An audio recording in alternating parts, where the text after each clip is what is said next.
All right, ladies and gentlemen, good evening. Once again, we are here live from Anika Community Hub. As always, we are bringing to you live the program Tambua Haki.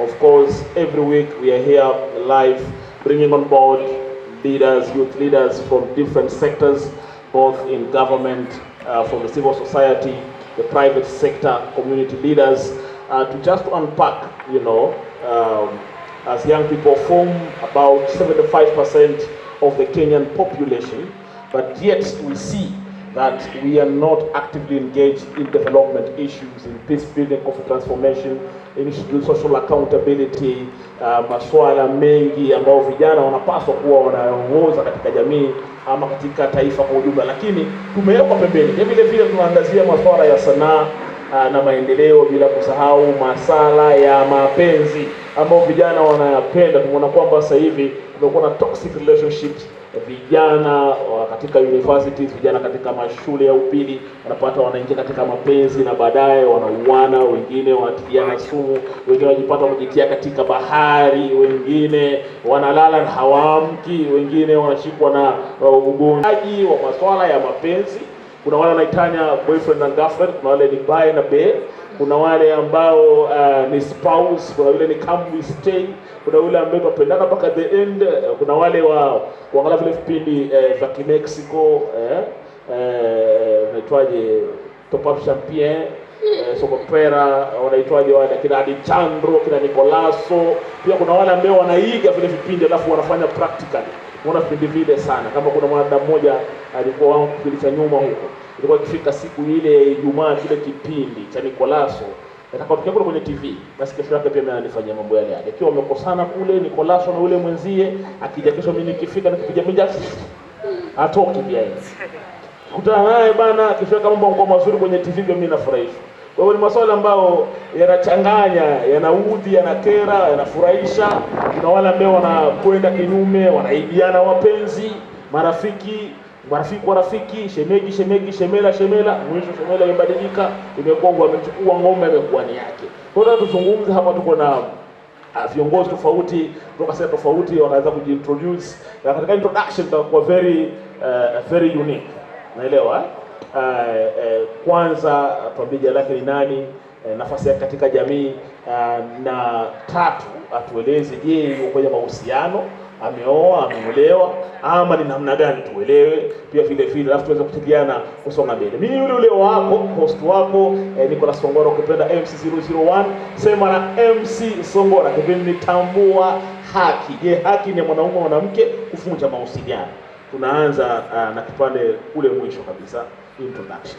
Shukrani sana bwana MC001 Songora. Kwa majina anajulikana kama Maulid Hamisi Mshahame. Mimi ni mwanaharakati wa upande wa mazingira. I'm married to a beautiful lady called Fatuma Ali Sasabu. Saizi niko ndani ya ndoa kwa miaka miwili.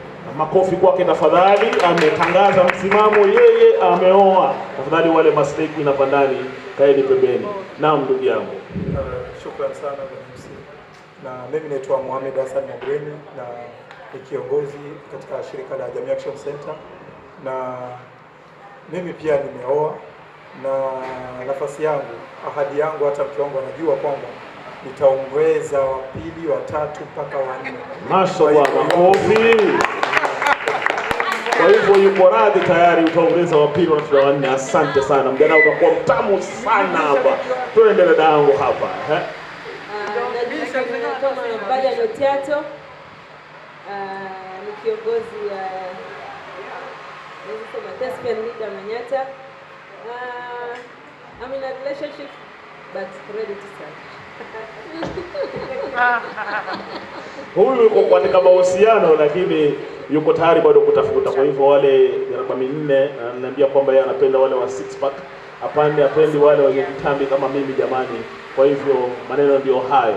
Naam kakaangu. Shukrani kabisa Mr. MC001.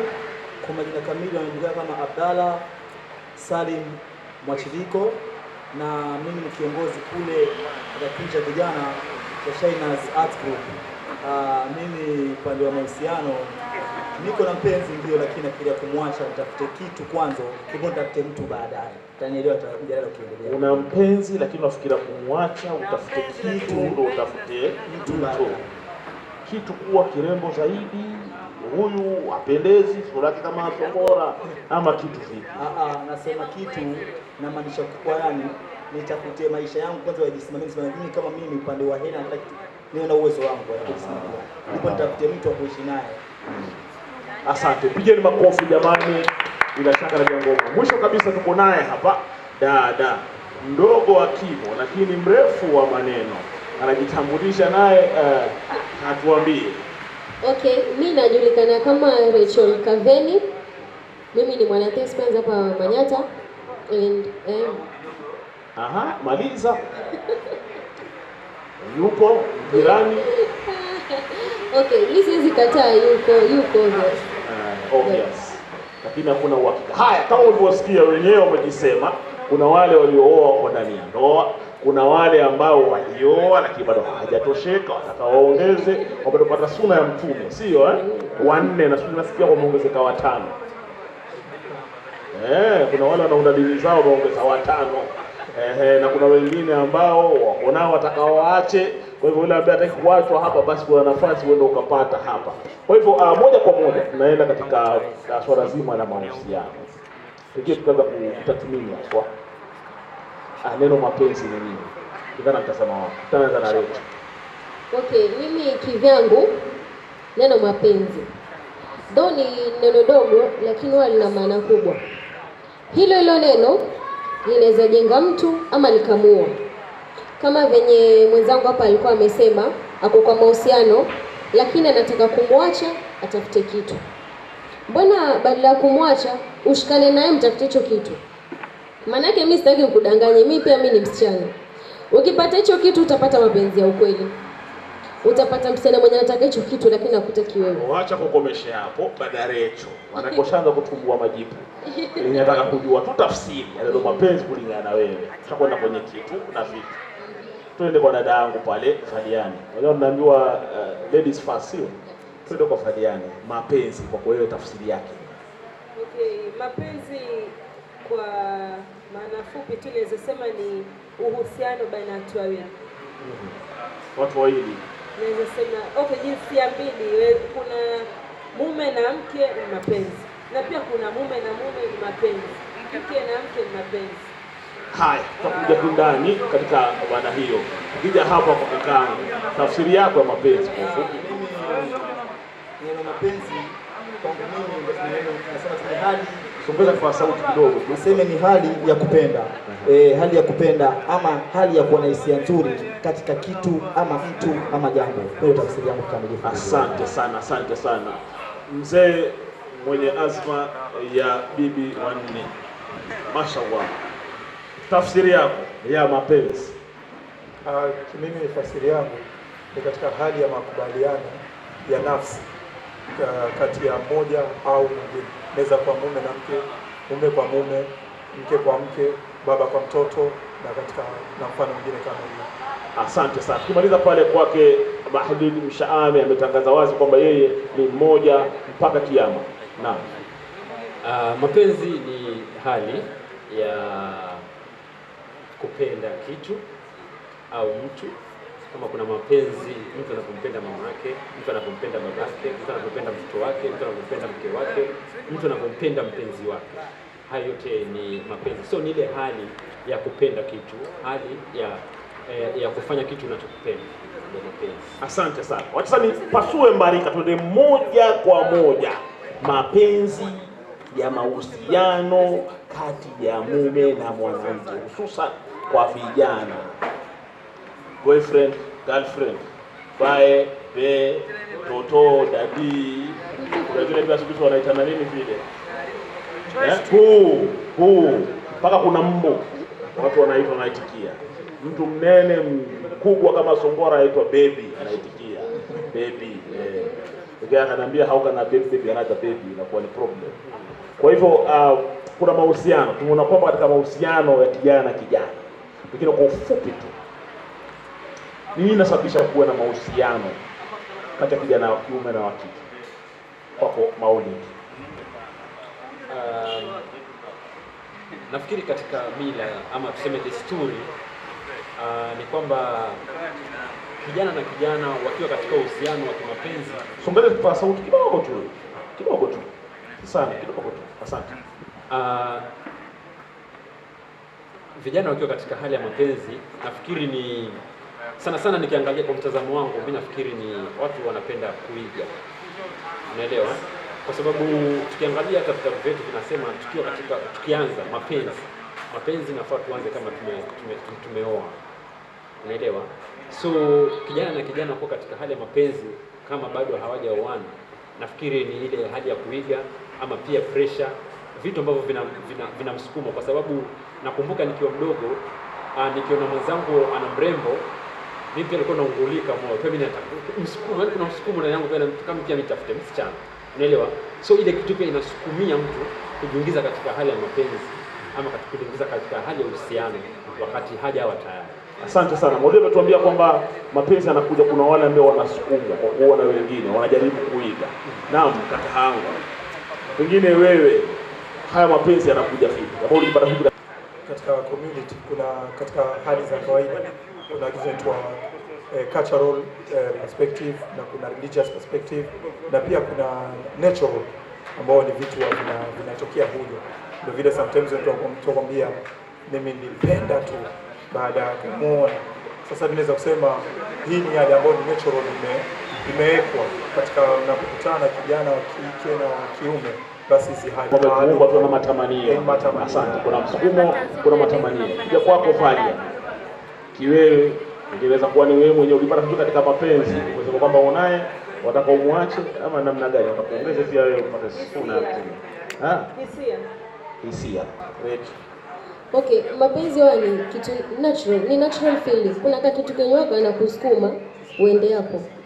Sometimes ni peer pressure, sometimes ni feelings kama venye Valia amesema. Yep. Interesting. Feelings kusukuma. Haya, kaka yangu utufungie. Mimi kwa wenzangu niseme tu mapenzi kwa sisi vijana sana ni msukumo tu wa kihisia kwanza, alafu kama alivyosema ndugu yangu mwingine pale mwisho ni hali ya maumbile, kwa sababu kupenda kuona ni yetu. Kama utupenda mtu basi utapenda kitu. Kwa hiyo hiyo tu msukumo wa hisia ile ndani yako. Asante sana. Kwa hiyo katika swala zima tunaangalia kati ya mwanamume na mwanamke ni nani anahusika pakubwa katika kuvunja mahusiano. Kwa tufike hapo katika mada kuu, tuangalie katika huu mvuto wa mawasiliano kati ya mume na mwanamke ni nani anachangia pakubwa katika kuleta mahusiano. Tuanze hapo.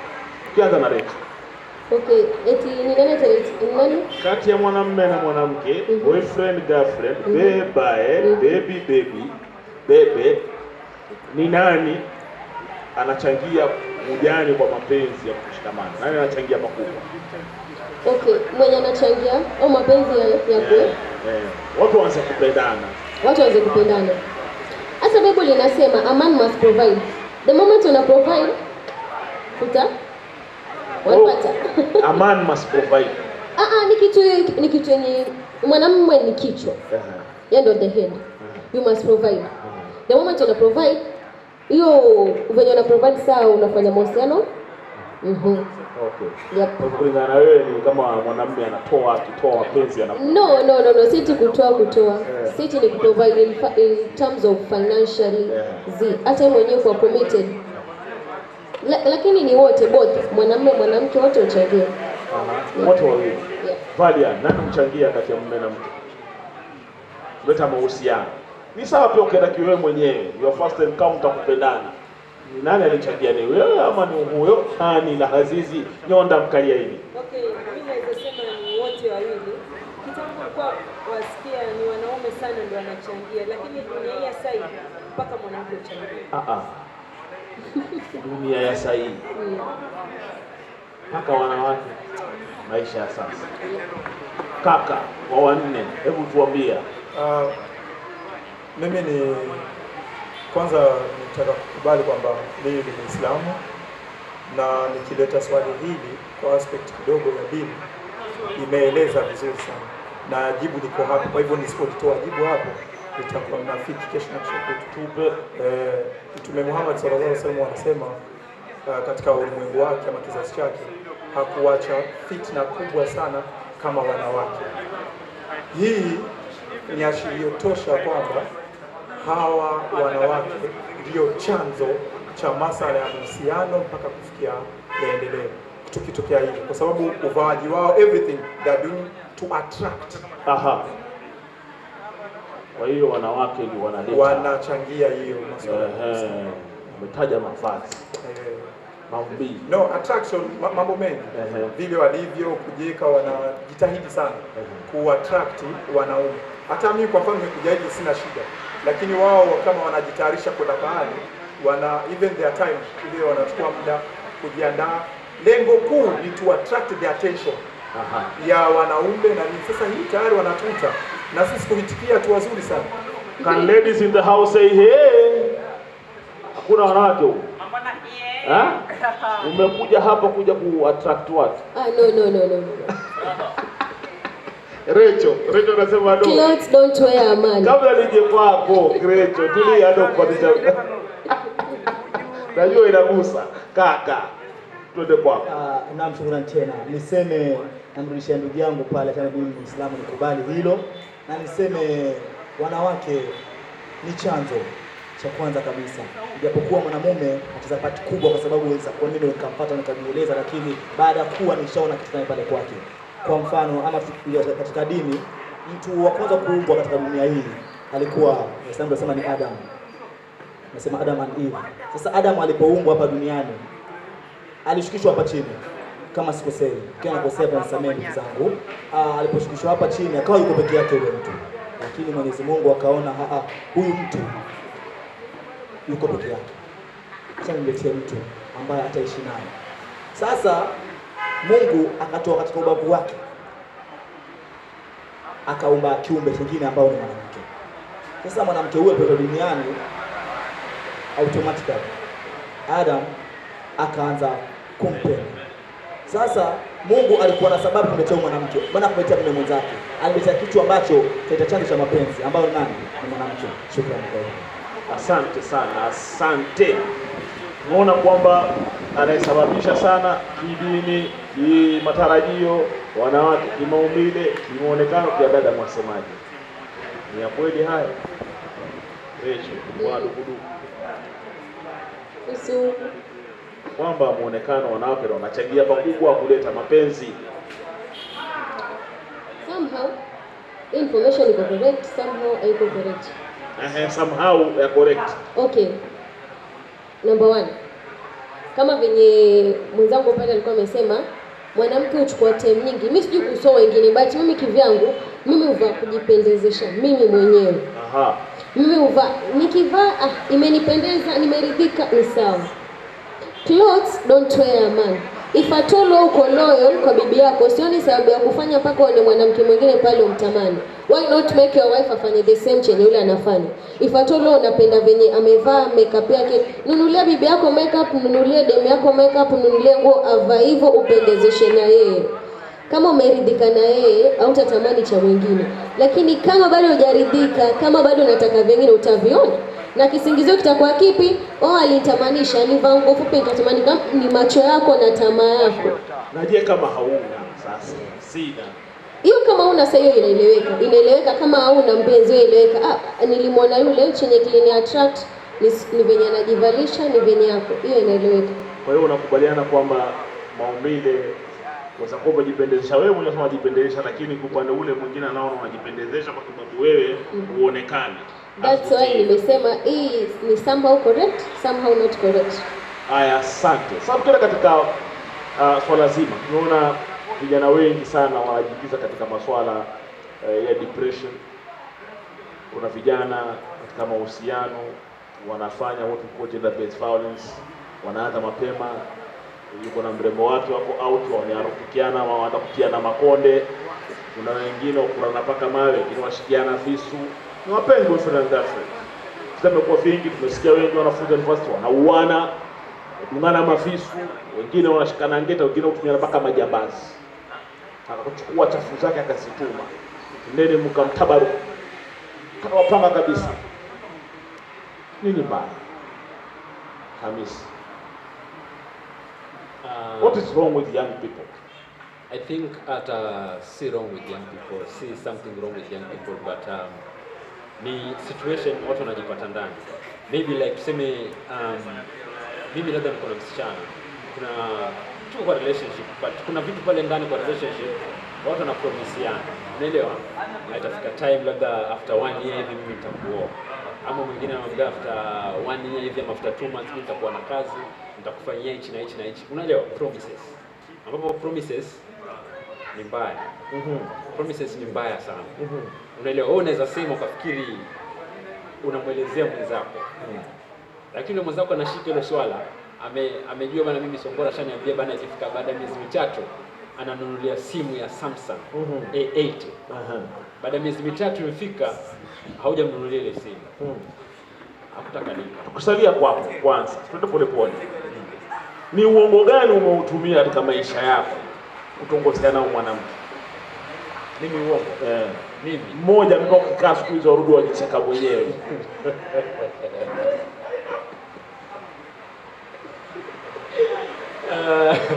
Jambo ambalo kwa nakaswa mimi siwezi kulitekeleza, lakini kusudi tu nimpate mtoto wa mtu, ukamwambia, ukampa ile hamu ya kuona heaven na hakuna heaven.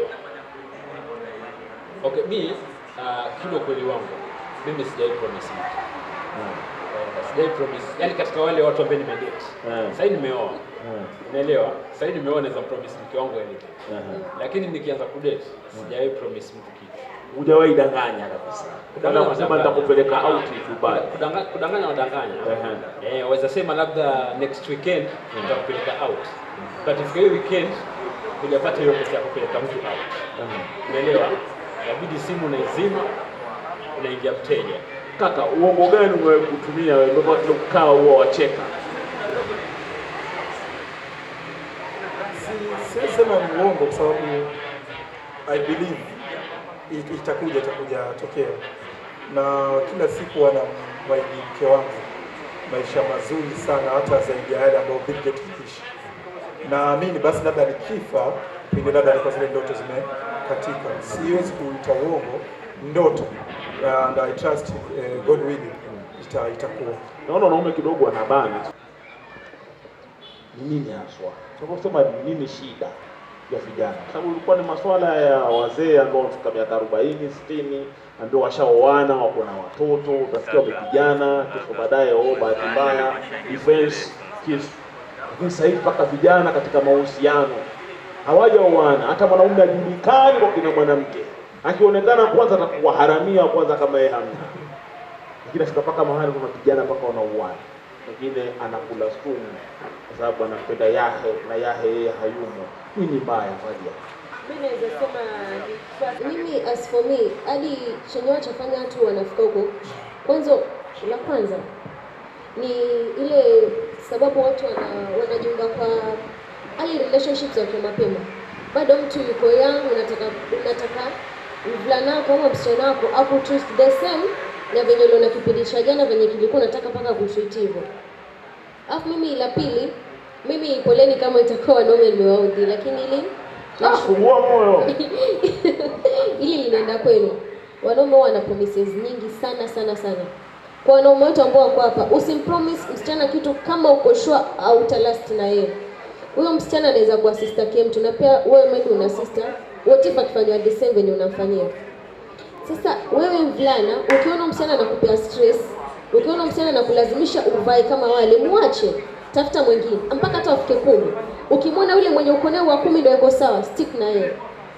Usipromise msichana kitu eti I'll marry you whatever. Wasichana by the way kwa watu wenye ukubali haraka, hata kama ni uongo gani.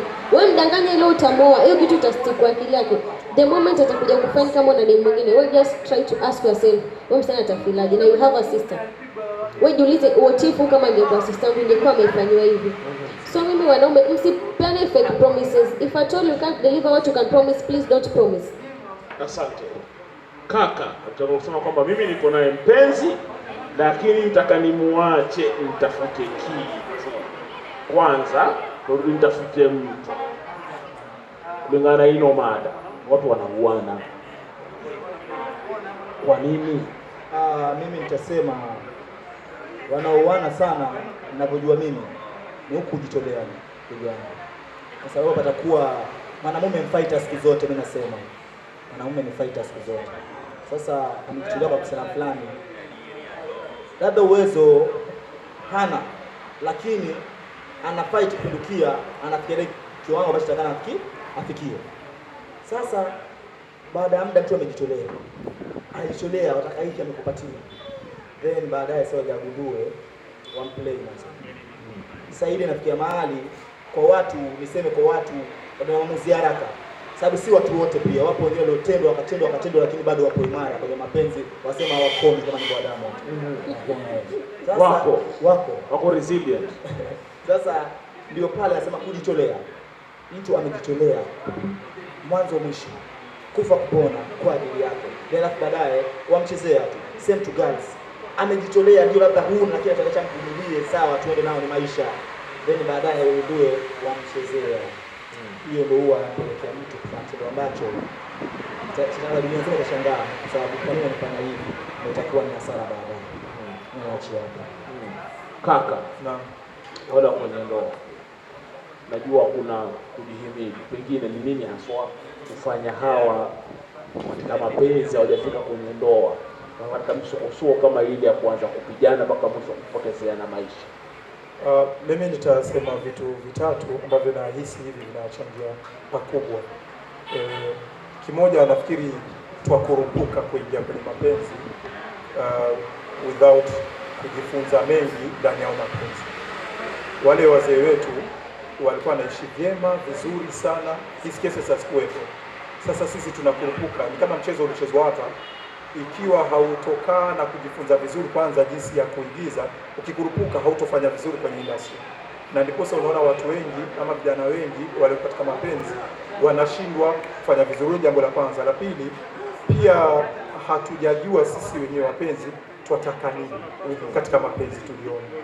Kwa sababu nina sababu nyingi, na ningeomba tafadhali japo labda sekunde 10 nieleze kitu ambacho there's a day before nioe, kulikuwa na msichana mmoja, hiyo sitoisahau, labda siku naingia kaburini. Nilikuwa naye kwa relationship, alafu nakumbuka alikuwa kuna kuja Eid. I struggled much. Nikamnunulia buibui, nikaambiwa kuna viatu, nikaambiwa kuna kila kitu. Lakini wakati nikikaa nyumbani, niliponunua vile vitu, nafikiri ilikuwa Ramadhani, nafikiri 25 26. Sasa ikawa naenda kwao kwa njia ile ya nyuma hivi. Lakini wakati nenda nasikia moyo unapiga sana, nikashindwa kuna nini. Nikaona kitu ambacho nikashuku kwamba uende ukawa na tukio fulani.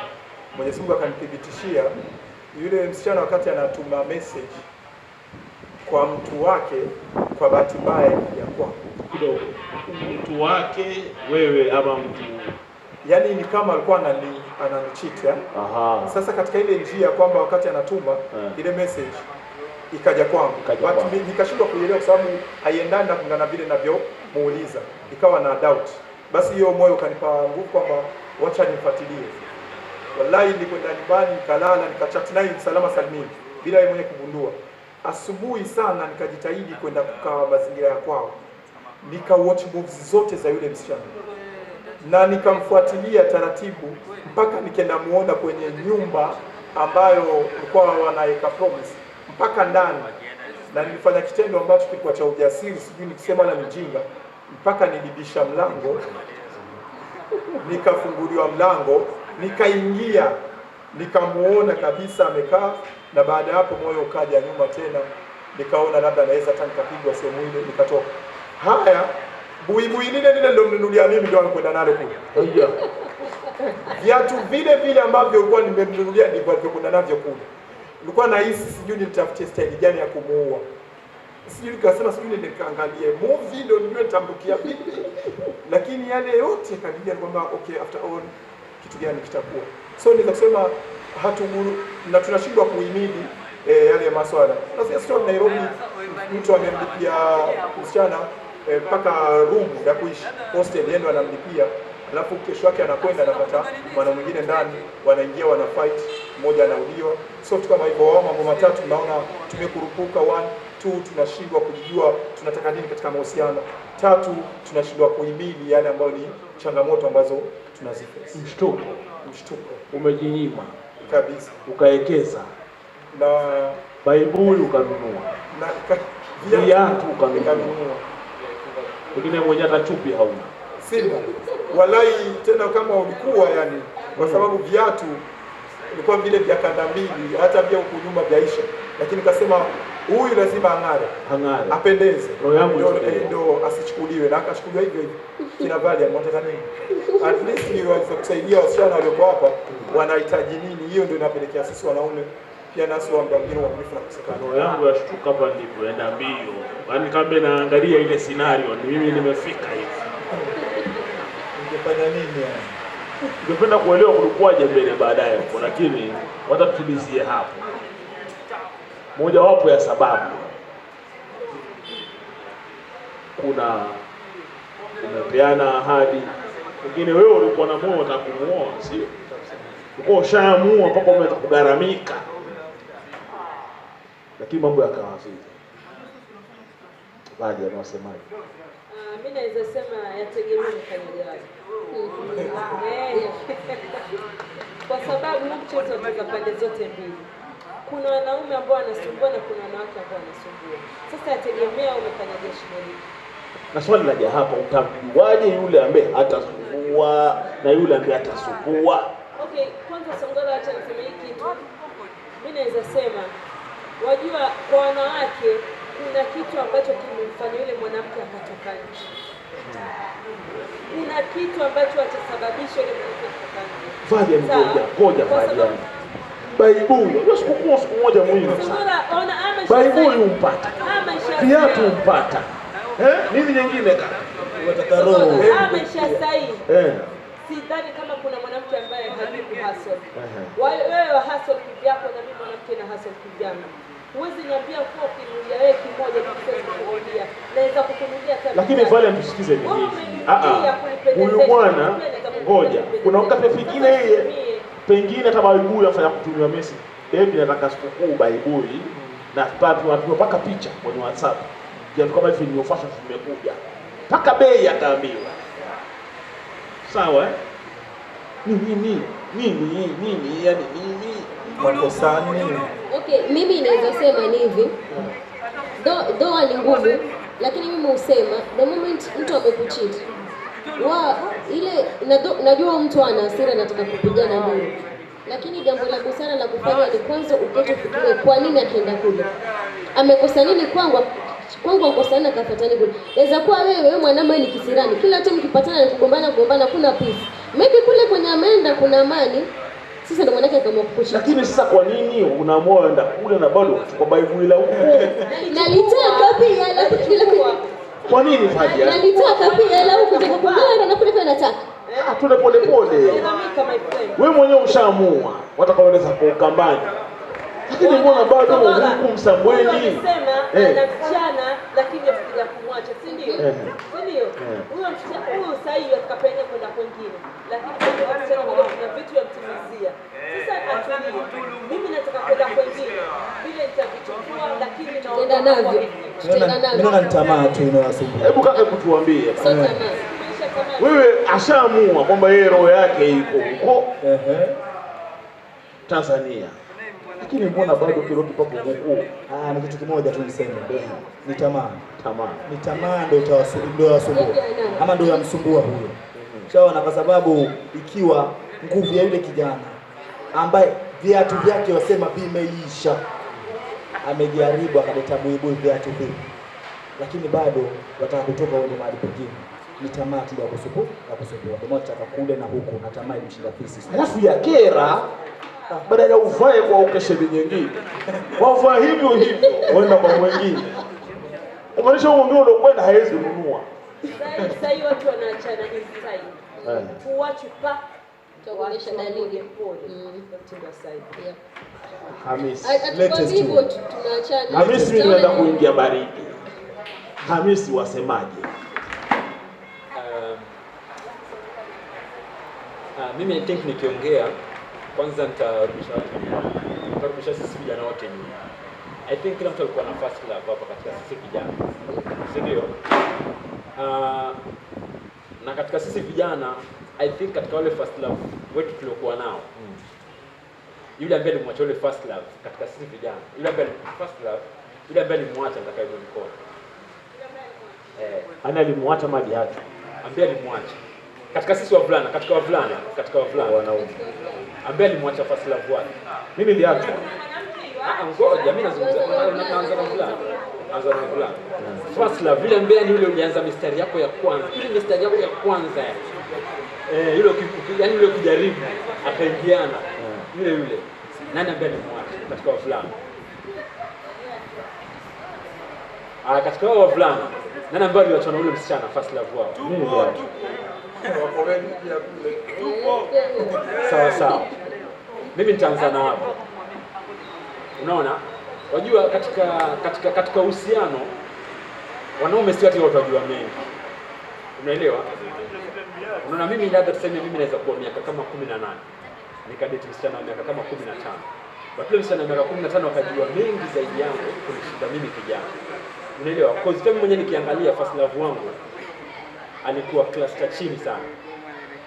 Lakini venye kwa namuona nilikuwa naona mimi mwezi. Yaani kweli ndio mambo mingi na yeye ndo aliniacha. Unaelewa? Na ukiangalia huyu pia ndo aliacha na first love wake. Unaelewa? So yani kuna vitu sisi wanaume labda tunataka lakini hatuwezi. Unaweza date msichana lakini kumbe yeye tayari amekuweza, yani vitu anapofikiria yeye anakuona mtoto. Anakuona wewe mtoto. Maana kuita baby. Waitikia. Unaelewa? Sio katika fikra zetu mimi naona huyu mtoto ndio ako form 4 size nataka nipeleke na yeye. Lakini kumbe yeye anaona huyu jamaa yuko era gani? Unaelewa? Mimi nataka nipeleke hivi.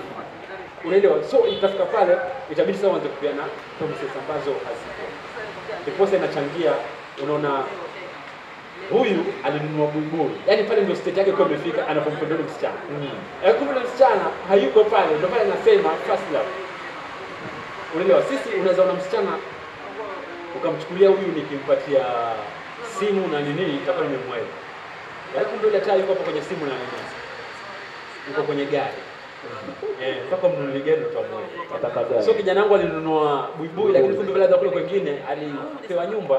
Pengine atuambie kule ulikoingia bro, ukiona alikuwa hali iko sawa kama kutakuwa na pikipiki na gari ya buibui ama ilikuwa hali kawaida? To be honest, hata ndani kwa huyo mvulana compared na kwangu kulikuwa juu sana. Na nitasema na sababu nyingi sana. Kwa sababu katika community yetu tunaotoka vijana wale baada ya kumaliza shule tu ambao walikimbilia kung'arisha vyumba vyao. Mimi nilikuwa miongoni mwa mmoja wao. Nakumbuka katika vijana umri wangu mimi nilikuwa kwanza kumiliki kitu hiki. Na kule kwa yule boy ambaye nilienda nashindwa bado alikuwa hata redio hapo. Yaani bado mpaka wanieleze sababu kubwa ambayo mpaka wale hujapata jibu. Natatizika. Naweza kujibu ni kuwa wajua kuna vitu ambavyo wanaume hufanya, kuna baadhi ya wanawake hawasemi na kuna baadhi ya wanawake husema. Sawa, pengine ulimuumiza kihisia akashindwa kusema, ndio maana akaamua acha nitoke polepole. Unaona? Na maneno nataka kutuambia. Hivi namsikia peke yangu. Namuelewa. Lakini okay mimi natatizika na Vadian. Yasema mambo za kihisia. Kihisia mpaka mtu apelekewe buibui. Viatu. Hiyo si kubembeleza kweli. Indirectly. Mimi nakwambia sasa. Mimi pengine kila siku wewe wanitolea maneno makali, si ndio? Lakini kuniprovidea wewe number 1. Na kushiba my friend, lakini sikwambii. Na kushiba na sikwambii. Kitu chako nitachukua vizuri sana kwa sababu ni wajibu wako kunipatia. Hutaki my friend, tamba polepole. Na ukinipa nachukua, lakini nakushiba polepole na siku nitataka kukutapika, utaniona siku hapo pale na kitu chako nichukue. Haya. Mambo haya. Ndio mwisho uliochukua kwake. Hana roho ya kutuliza. Ndugu yangu hapa alikuwa na roho ya subra. Akayawacha. Bwana MC. Naam. Naweza sema pia kwa nini react sana. Nafikiri kipindi kile labda ndio nilikuwa nimeanza kuingia kwa hizi training za how to manage conflict. Pengine hiyo ilinisaidia and I do believe. Na kitu kimoja nataka kuhakikisha kwamba yani hata mimi nikikuuliza hii situation ilivyotokea utashangaa. Kwa sababu haoneshi dalili za kwamba anaudhika. Haoneshi dalili za kwamba nimemuudhi ama namkwaza. Kwa sababu hiyo ya kwamba siku hiyo ndio kesho yake arauke, yeye ndiye ambaye kwamba alikuja kunipa chakula cha usiku. Salama salmini, yani na mapenzi yote, kwa sababu alifika kwao na akaniletea. Akakuliwaza. Tena alipoleta vizuri na akaniambia usile pilipili una ulcers. Sasa Badian, ni kitu gani hicho? Kitu gani? Tena kana ni yani hii sijui. Yani ngoja, yani alikuja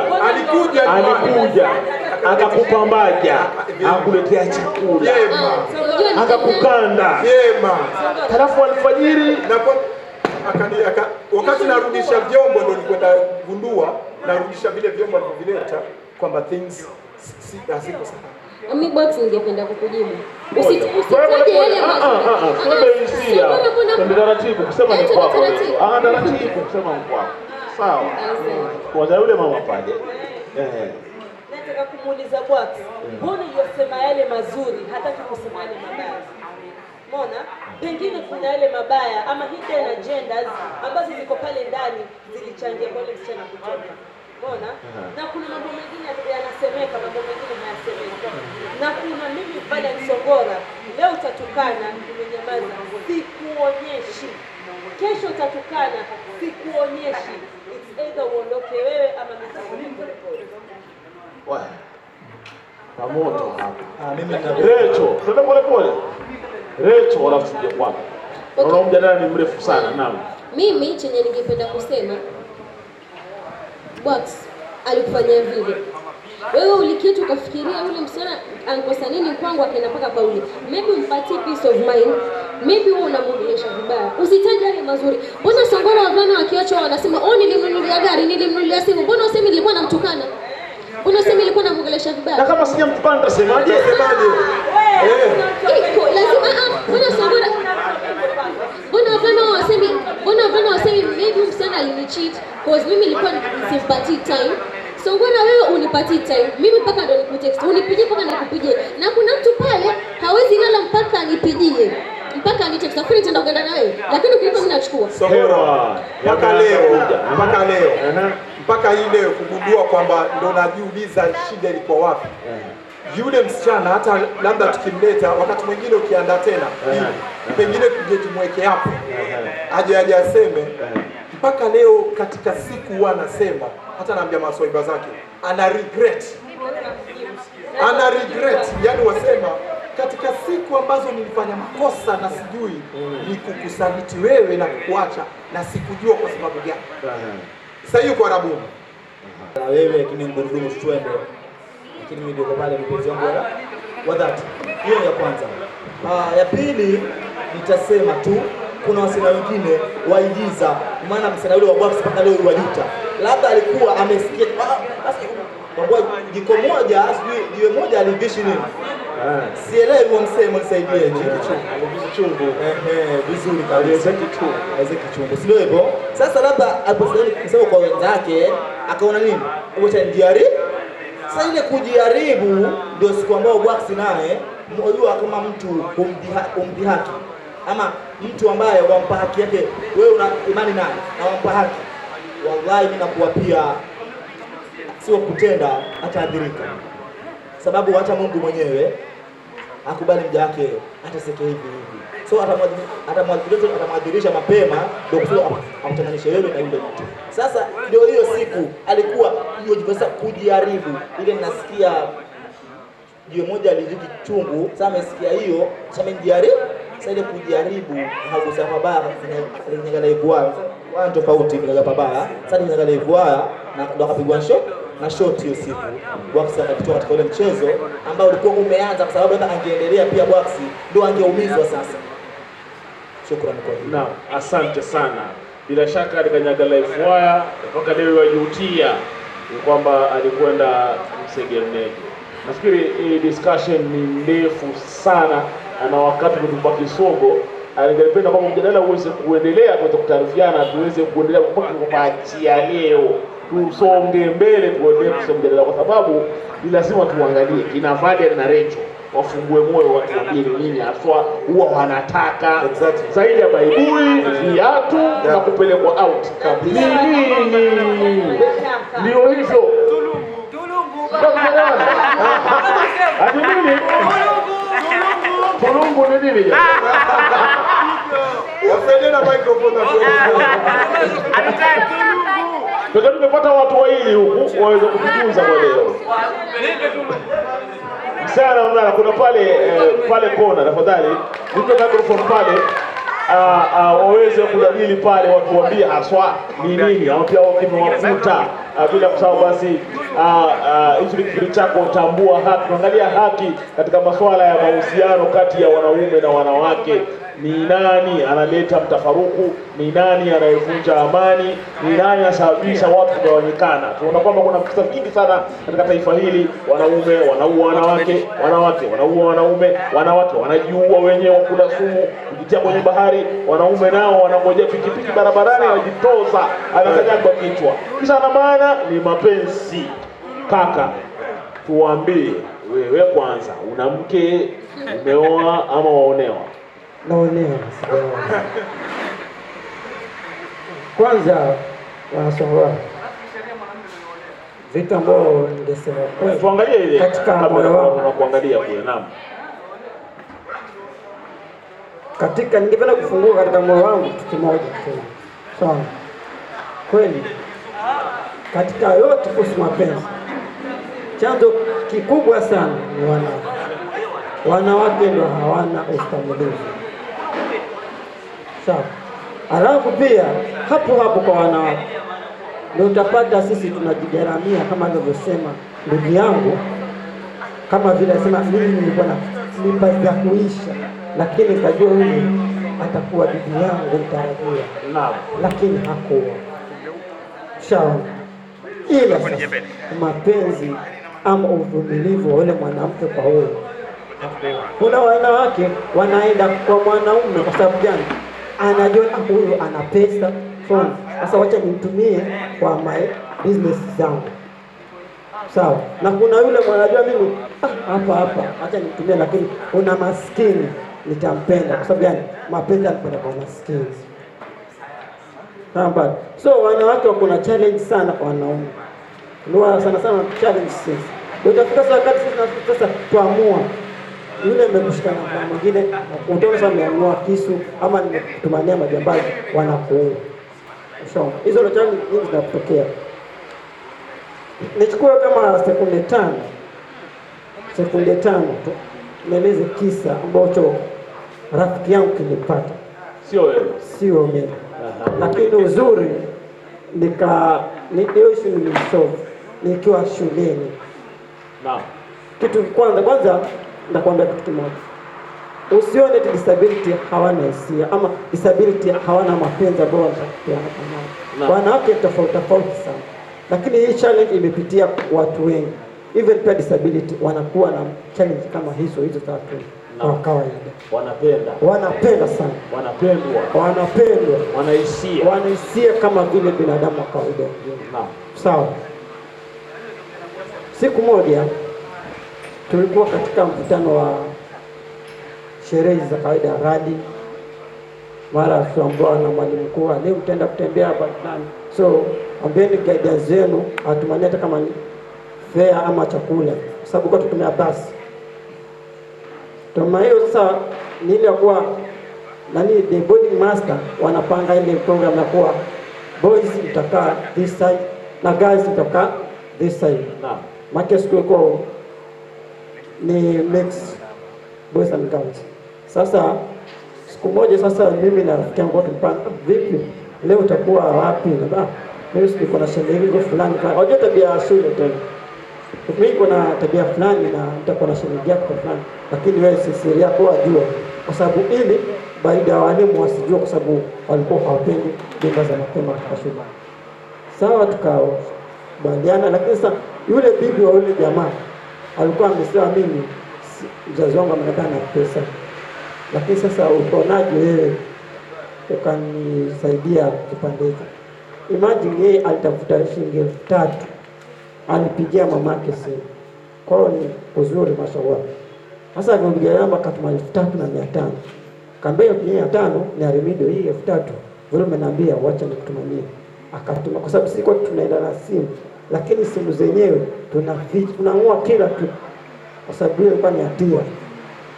Akatumania wale pesa akapeana, but kitu ambacho kimemhuzunisha yule rafiki yangu. Baada ya siku kuisha, watu wamemaliza kila kitu, sana wanarejea nyumbani. Unaenda tena kwa unajificha kwa kona, kuna mwangaza kama hivi. Unajificha kwa kona. Sasa yeye naye alikuwa anamtafuta kila muone.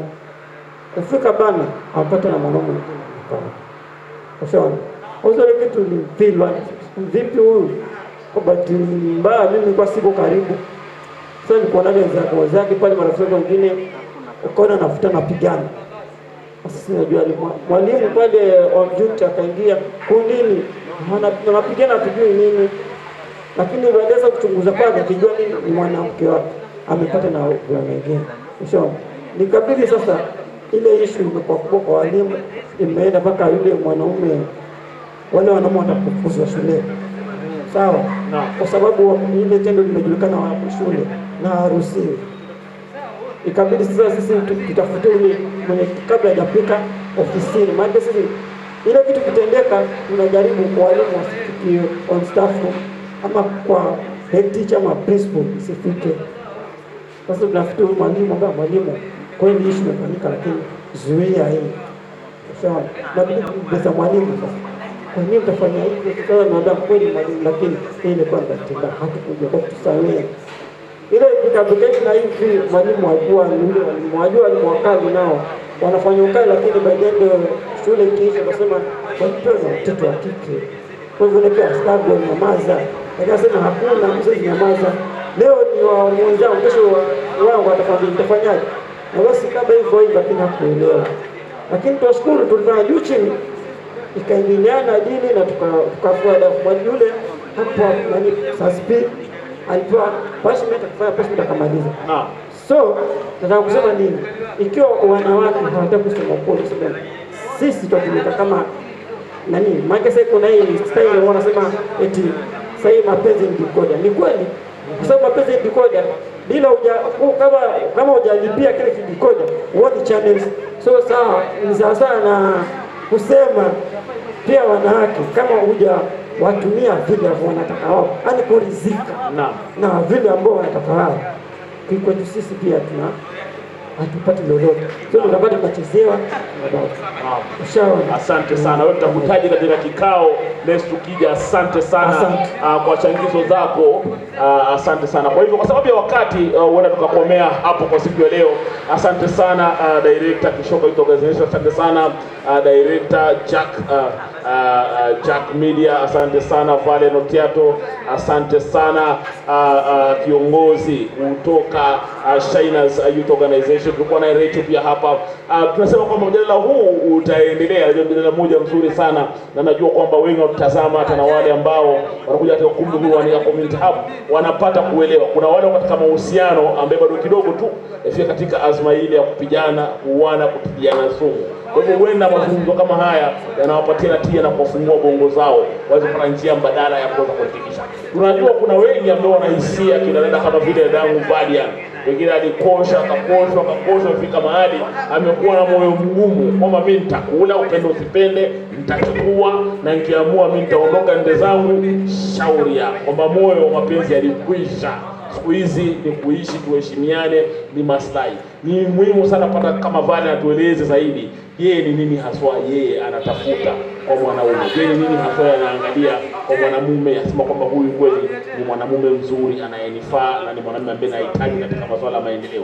Vile vile pia wanaume nao wajieleze nini wanaangalia katika hali ya kuangalia mwanamke ambaye ana kweli bila shaka huyu atakuwa na maadili haya na haya atakuwa mwema mimi kuishi naye maisha yangu. Pia vingine awe na fursa kutuambia sasa yule aliye naye ameyatimiza yale maswala ambayo alikuwa anaangalia kwa yule mwingine akaenda zake Arabuni ama yale sivyo. Kwa hivyo utapata fursa next time kipindi chako tatambua haki na masuala ya maendeleo, tutaweza kuishi kwa amani.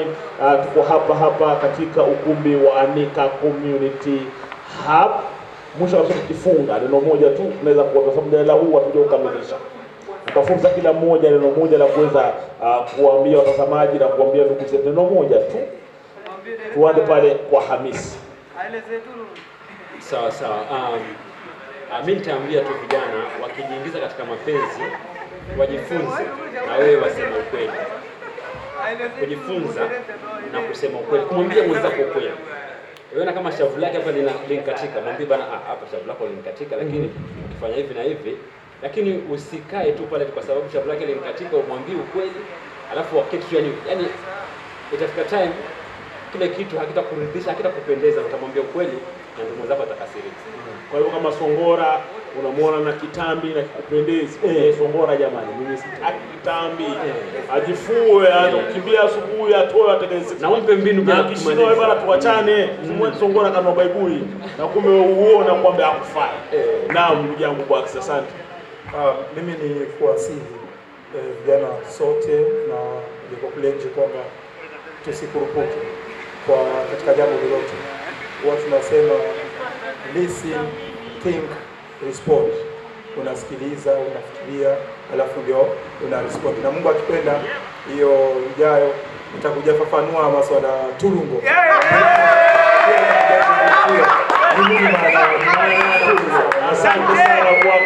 Asante sana. Na mfanya kukamilisha. Sema kwanza ni vitu vile. Watu wajifundishe kusema yes ama no. Naam. Na kupenda ama sikupendi. Pili, katika mahusiano kuna kitu cha uvumilivu. Ni kiungo kingine muhimu sana. Naam. Uvumilivu. Asante. Uvumilivu. Ujifundisha kusema no na yes. Sio na buibui na viatu. Wajua waswaki bulako no lakini wasema yes kwa sababu kuna buibui na viatu. Asante Farian. Naam kakaangu. Samahani. Niseme tu kwa vijana wenzangu, niwaambie mapenzi yalikuwepo, yapo na yatakuwepo. Naam. Na nawasihi vijana tupendaneni, tusipendane. Shukrani.